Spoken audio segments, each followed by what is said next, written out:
Today on OC News, mourners flock to Vatican City for Pope Francis's funeral. Guest speakers of all backgrounds are inspiring students at Cal State Fullerton's Calm Week. The city of Long Beach declares itself a safe haven for the LGBTQ+ community. All this and more on OC News. This just in. Tech News. The first responder on There's been a lot of collaborative efforts. Blessed to be here in Fullerton. Brought to you by the Broadcast Journalism Students at Cal State Fullerton. OC News starts right now. Hello, and welcome to this week's early edition of OC News. I'm Justin Rosette. And I'm Peter Gibbs. Thank you for tuning in this Wednesday afternoon. Due to a series of controversial decisions as of late, President Donald Trump has become increasingly unpopular in the recent months. Recent research conducted by Reuters found that Trump's approval rating dropped to 42%, a notable decrease from his original 47% approval rate after his January 20th inauguration. This marks the lowest rating for the president since his return to the White House. At this time, major reasons for the drop in approval include concerns regarding Trump's threats on public university funding and his imposing of international tariffs.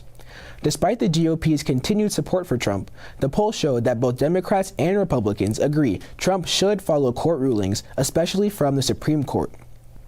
Only 19% think he's above the law, while 95% of Democrats and 82% of Republicans say he must comply.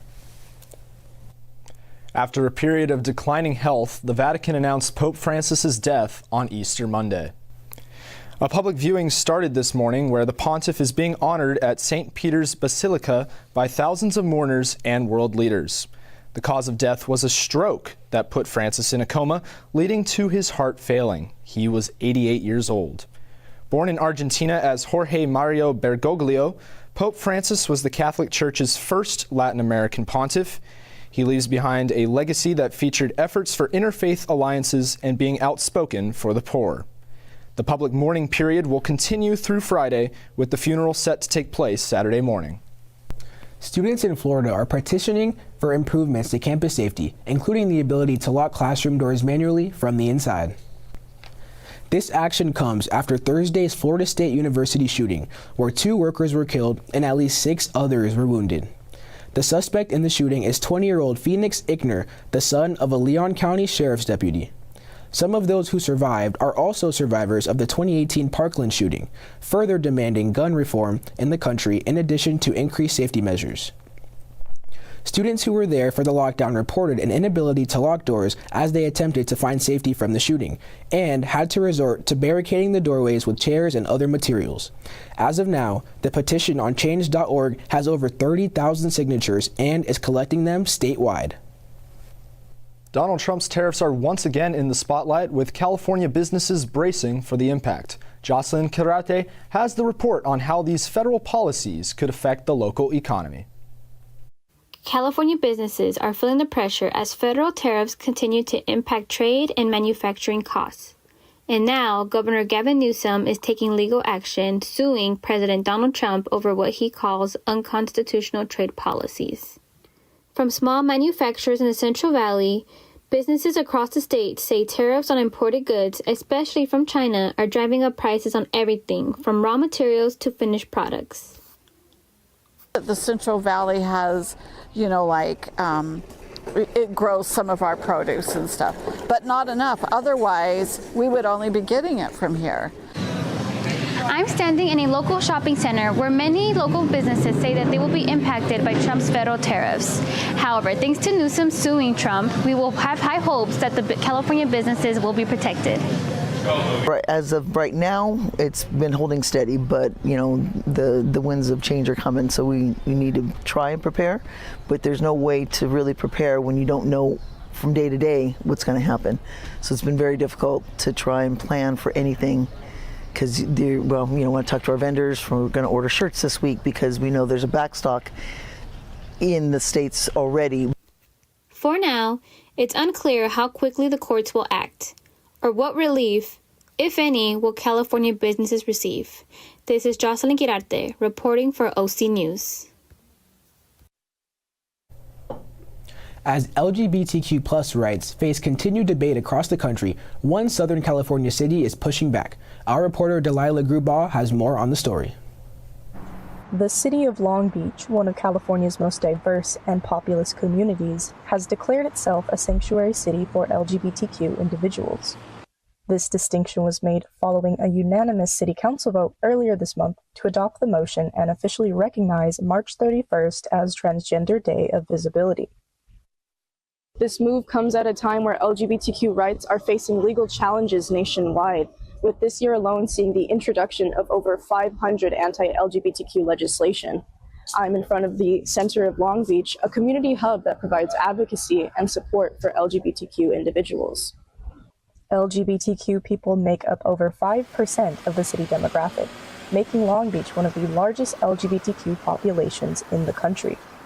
This visibility is something queer historian and Professor Craig Lofton emphasized. The city of Long Beach is making a, public declaration that you are safe here, you are protected here, and that at the city level, certainly, we're going to do everything in our power to mitigate, challenge, and try to stop these very bigoted and dehumanizing policies and laws that are being pushed at by the federal government in the current administration right now. In addition to now being a sanctuary city, Long Beach will also host its annual Pride Month celebration from May 17th to 18th this year. I'm Delilah Grubaugh signing off for OC News. Political tensions continue as a group on campus gathered for a protest to raise awareness for a man who was mistakenly deported to a prison in El Salvador. Janet Huareca has the story. No one's illegal. Cal State Fullerton's Fresitas for Change used their voices to protest for Gilbert Abrego Garcia's release over a month after his initial deportation. And the fact that I have the privilege to protest and to speak out on injustices like this means a lot. It means that I get to spread awareness about what's going on, because a lot of people don't even know who Kilmar is. According to a court filing, an administrative error led to Abrego Garcia's wrongful deportation and incarceration inside a Latin America mega prison, turning his case into a legal saga. He was a loving father and a loving husband, and I think a formal apology is what's necessary, and I think that they need to start respecting the judges, the Supreme Court's rulings, and ensure that none of this happens again. The student protesters who gathered outside of Pollock Library today are calling for Abrego Garcia's return, as well as an apology from the Trump administration due to the hate that has risen towards marginalized communities during his presidency. Right now, difficult situation for the immigrants as they speak for Palestine. Most of them are met with either deportation or possible arrests for their free speech rights. And we're seeing that here with two Hispanic immigrants as well. Fresitas for Change will continue to voice their concerns on campus, as it is important for change to start somewhere. Sometimes they can't join this protest, but sometimes they can join the next one. So it's about finding the time that works for them. And we just want to help people out if they want that opportunity. For now, Abrego Garcia remains in El Salvador, as the Salvadoran government rejected a request from 4 Democratic lawmakers to visit him in prison. From Fullerton, I'm Janet Huereca with OC News. Coming up after the break, learn about the center on campus helping students with their mental health. And you'll hit the ground running when you hear about this year's Boston Marathon. Stay tuned.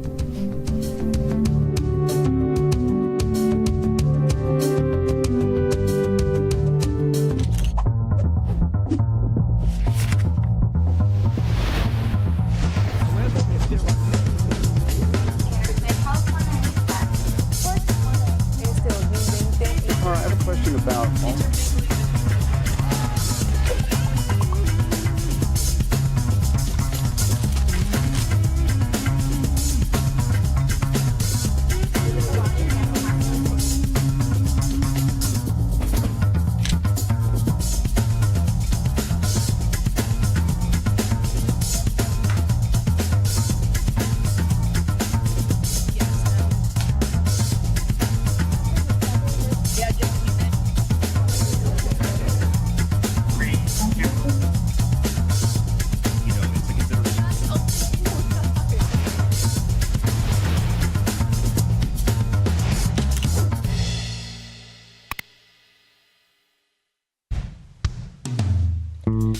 world, I have a quick message. It's about safe driving. All right, let's go.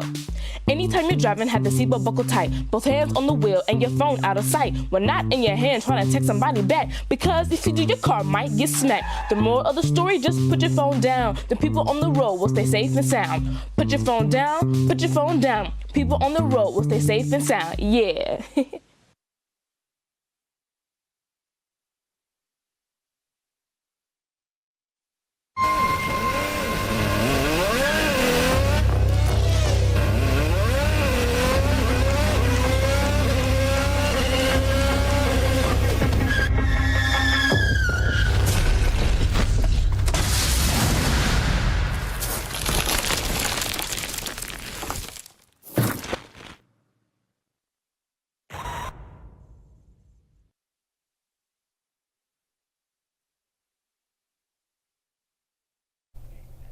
Welcome back to the show. Now, the big question looming around Orange County at the moment is it shorts weather or is it sweater weather? Because Mother Nature cannot seem to decide. Here to help us out is Hope Ferris with this week's weather forecast. Thanks, Justin. This spring weather is as temperamental as always. Let's get into today's forecast. So today it is a high of 69 with a low of 55. The winds are averaging about 9 miles per hour and the humidity at about 52. If you can feel that, so can you. Sun rose this morning at about 6:09 and it's going to set later today at 6:29. Let's go ahead and head into the 5-day forecast, which is much more interesting. So tomorrow it's going to be sunny at 71 with a low of 53. It's going to start dipping down Friday and Saturday, with Friday being 67 and then raining on Saturday at 63 with a low of 51. It's going to start coming back up Sunday and Monday, hitting 67 and 74 on Monday. It is going to be hot next weekend, hitting around high 70s, almost 80 on Wednesday and Tuesday. So make sure you dress warm. Get ready for the spring weather. Hopefully it stays like that, but it is looking like it's going to dip back down for the rest of the week. Of course, make sure to take advantage of all the good weather days we have, as we are still 2 months from the wonderful summer weather, June 20th, if you want to keep in track. That's all I have today in terms of weather. Back to you, Justin and Peter at the desk. Thank you, Hope. Mental health is a growing concern among college students, with many struggling in silence. At Cal State Fullerton, one event is helping students find the support they need. Jonathan Zarate has the scoop. At Cal State Fullerton, events like the CAPS Mental Health Resource Fair are making sure students know they don't have to struggle alone. The American College Health Association reports that over 60% of students experience overwhelming anxiety, and nearly 1 in 4 have considered suicide. At Cal State Fullerton, those numbers are taken seriously. And just your academic, overall life stressors that they face every day. And so I'd like to bring on all these community providers to show students that there is support for you, whether it's here on campus or in your surrounding area. And it also really helps still reduce the stigma. Hosted by CSUF's Counseling and Psychological Services, the Mental Health Resource Fair brings over 30 organizations to one place, offering free and low-cost support including therapy services, wellness kits, and crisis lines. Spaces like OC LGBTQ Center and Long Beach Trauma Recovery Center and many more gave students a moment to pause, reflect, and connect with not only themselves but with the community around them. With mental health issues on the rise, events like this aren't optional. They are essential. With self-guided activities to in-person counseling, events like this are where students can get immediate help. There's such a stigma, and it could just to have events like this is so helpful and informative. And not only that, but it just makes it, we're normalizing mental health. As mental health needs continue to grow, Cal State Fullerton is making it clear. Support is available, students are heard, and help is never far away. From the Central Quad at Cal State Fullerton, I'm Jonathan Zarate with OC News. On Monday, April 25th, elite runners from around the world competed in the Boston Marathon, but for one family in particular, it was more than just a race. Brianna Delgadillo tells us the story of one California mom. It's not just any marathon. The Boston Marathon is the one runners dream about because not everyone gets in. You don't sign up, you earn your spot. You know, it's every runner's dream, and I'm here, and I'm I'm ready. This year, my mom, at 58 years old, secured her spot with an impressive time of 3 hours and 53 minutes. After months of training and dedication, she made it. When I got that email that I was in, my tears, were rolling down, and I was very excited. Qualifying for Boston is not easy. Women aged 55 to 59 needed to run a marathon in 4 hours and 5 minutes, or faster to qualify for the 26.2 miles, but that was just a baseline. Easy to able to qualify for, and she worked hard to be here, and I can't be proud. I'm so proud of her that what she accomplished. She's coming up on the 20-mile stretch right now. She's pushing through the finish line. She still has 6 miles, but she's not alone. The crowd behind me and the energy, it's absolutely amazing right now. I did it. Oh, you did it. For my mom and many others out there on the course, this race is more than just 26.2 miles. It's proof that age doesn't define your limits. With heart, dedication, and a pair of running shoes, anything is possible. This is Brianna Delgadillo with OC News. Playoffs? Are you kidding me? Playoffs? Don't talk about playoffs. It's still baseball season. We go now to Gavin Sanders for our weekly Sports Get Down. What's going on, sports fans? I'm Gavin Sanders, and today we're going to take you on an adventure through the local sports world. Let's first start off with the 15-mile rivalry, which happened last weekend here at Goodwin Field. The Titans hosted the Long Beach Dirtbags this weekend for a great series in front of some great fans. Thursday, the Titans and the Dirtbags went back and forth. In the bottom of the fourth, Cam Burdick came up to the plate and singled over the shortstop's head to tie the break. In the top of the sixth, shortstop Mattis Lotta, from his knees, throws out the runner at second. The Titans took the first game 5-4. There wasn't much to watch in the second game as the Titans lost 8-5, but Jacob Shark does score here on a single from Carter Johnstone.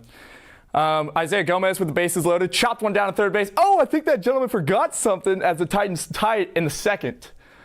Bottom of the eighth now, Titans up 1. Maddox Lotta comes in and smacks a double into center field, and that scores Carter as the Titans take the series 6-4.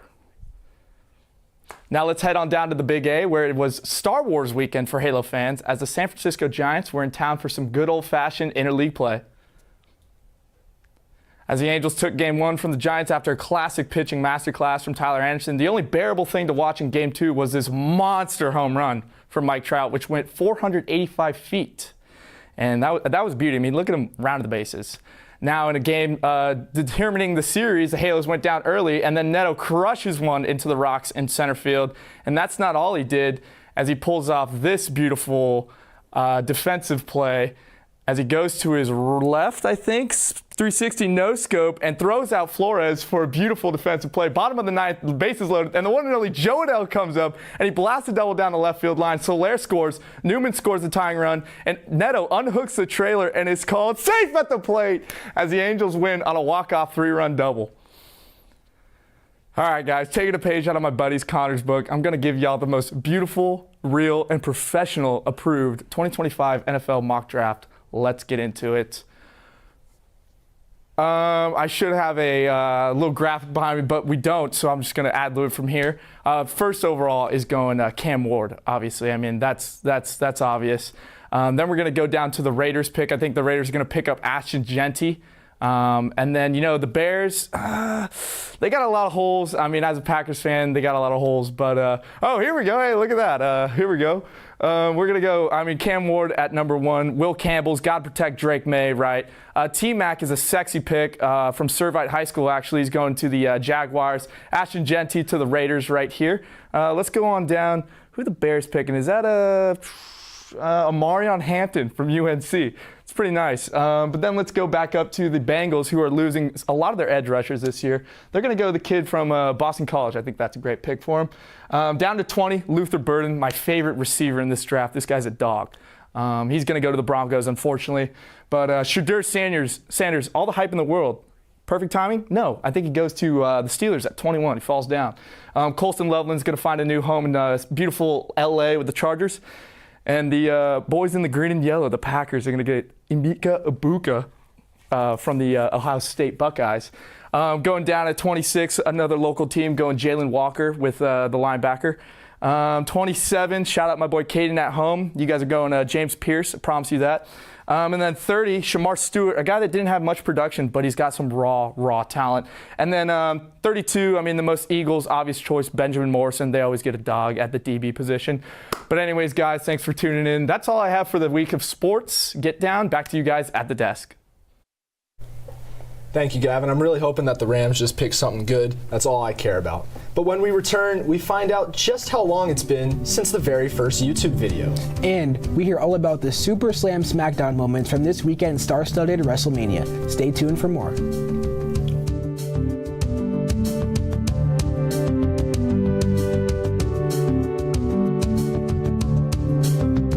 I don't think that many kids in my son's school even do it. He makes fun of his friend who vapes. He would never try it.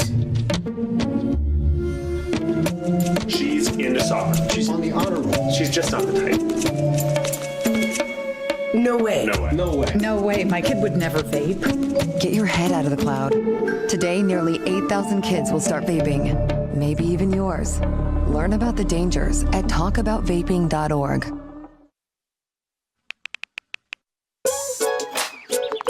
Worried about your friend, but don't know how to reach out? You could say, how are you, or get a fake tattoo. You can ask with an app if it works for you. You could chat with them in VR, it's all good. If you think you should check in, yeah, you should. Whatever gets you talking. Reach out to a friend about their mental health. Whatever gets you talking. Learn how you can help at seizetheawkward.org. We're all just trying to keep things running for those who rely on us. That's why we don't have time to be sick with the flu. We don't have time for delays. Ready! We don't have time for spills. Next. We don't have time for setbacks. Let's be real. Getting the flu shot helps you fight the flu. Get a flu shot for yourself and those around you too. STEM is precise, no margin for error. Dare to forget that. Dare to have fun with it. Get weird with it. Dare to send those old STEM theories flying past the neighbor's house into outer space. Dare to program something internet-breaking, record-breaking. Dare to blow their minds. Dare to learn the difference between sedimentary and metamorphic rock. Go find those rocks. Dare to keep daring. Dare to STEM. Check out She Can STEM to get started. Welcome back to OC News. Plenty of new movies and events are on the horizon, so let's head now to Janet Wareka for our weekly entertainment segment. Thank you, Peter. Whether you are a film fanatic or a fiend for live entertainment, I have some updates you'll want to hear. He's just Ken, but Ken is embarking on a journey to a galaxy far, far away as Ryan Gosling is set to star in a new Star Wars movie. The announcement came at a fan event in Japan on Friday that the Barbie star will join forces with director Sean Levy for the new film titled Star Wars Starfighter. In a statement from Lucasfilm, the owner of the Star Wars franchise said the film is an entirely new adventure featuring all new characters set in a period of time that has not been explored on screen. The movie will take place outside the Skywalker storyline as a standalone film. Production is set to begin this fall and anticipated to release in May of 2027. Staying in the cinematic universe, film enthusiasts can expect some changes coming to the 2026 award season. During an announcement on Monday, the Academy of Motion Picture Arts revealed new rules. The biggest change now requires Academy members to watch each film nominated in a category. Previously, the rule only required it for specialty categories like documentary and international features. In all other categories, votes were on the honor system, encouraged but not required to watch before final round voting. The Academy also shared that the highly debated use of artificial intelligence will neither help nor harm the chances of achieving a nomination. From battles for awards to battles inside the ring, WrestleMania 41, Nights 1 and 2 took place this weekend inside the entertainment capital of the world. Their premium live event took place this past weekend at Allegiant Stadium in Las Vegas. WWE announced that it was the most successful and highest grossing event in company history, as it drew in close to 125,000 fans across the 2 nights. WrestleMania 41 also became the most viewed WrestleMania of all time, up 114%, surpassing the record set last year. At the end of the night, the man who we can see is the one who made headlines, as John Cena won his 17th WWE World Championship, becoming the first in wrestling history to reach that milestone.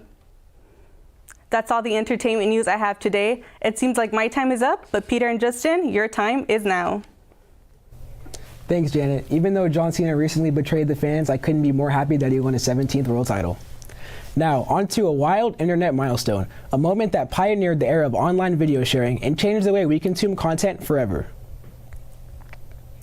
Today marks the anniversary of YouTube's very first video, Me at the Zoo, which was uploaded on April 23, 2005. The now 20-year-old video was an original upload from YouTube co-founder Joeed Karim, showing Karim in front of an elephant exhibit at the San Diego Zoo. And the following year, Karim and YouTube co-founders Chad Hurley and Steve Chen sold the platform to Google for $1.65 billion. Since its posting, the video has gained over 350 million views, and in the 2 decades of YouTube's existence, more than 20 billion views have been uploaded. It's Comm Week at CSUF, which means ample opportunities for students to hear industry leaders speak. Jonathan Mansour has the story. My dad always said, like, it's not who you know, it's like how well you know them. So I really took the time to get to know people, and then through that, I met somebody who referred me to the job at TikTok.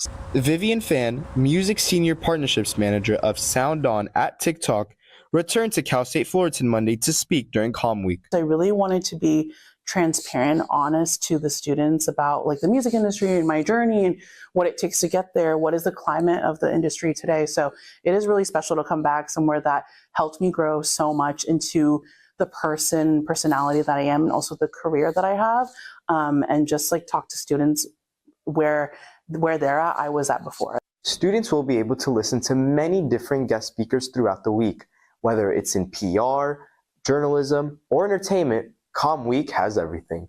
I honestly feel like it really is. I feel like us being college students, it's really beneficial just to hear people that are in the industry and hear from other people's experiences. So I honestly really enjoy going to them. I like hearing what they say. There's so many opportunities at Cal State Fullerton, including Comm Week and the organizations here, that I really think students should take the time out of their day to come to events like this. So shout out to all the Fullerton students who put this event on. It was really nice.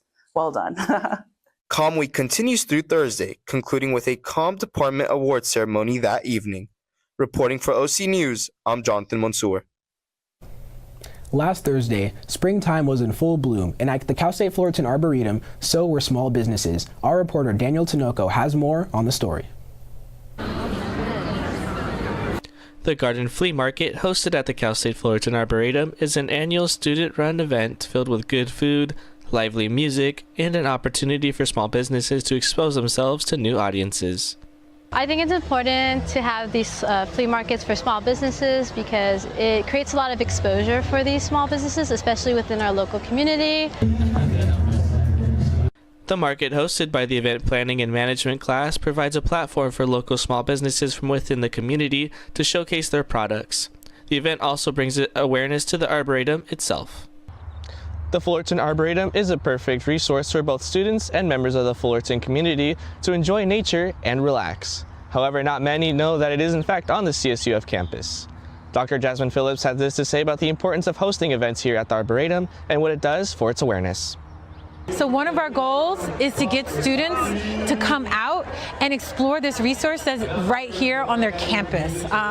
It's not something that many students do or take the time to do it, so we're giving them the opportunity to do it while also showcasing students and small businesses. You'll need to wait another year for the Flea Garden Market, but the Arboretum is open every Sunday through Friday from 9 to 4 p.m. This is Daniel Tinoco with OC News. Make sure it's not on the... You're good. You know, Peter, I wasn't able to make it to this year's flea market, but I did go last year. It was a great event, and they had some great food. You know, I really want to tune in next year. I think I want to try all the different venues that they have, see the different music. I really want to go next year. Let's hope we can both go. Hopefully. Well, that's all we have for our show today. Be sure to stick around for our late show in just a few minutes. I'm Justin Rozier. And I'm Peter Gibbs. Be sure to follow us on Instagram at Titan TV CSUF and OC News CSUF. Thank you for tuning in and have a good night.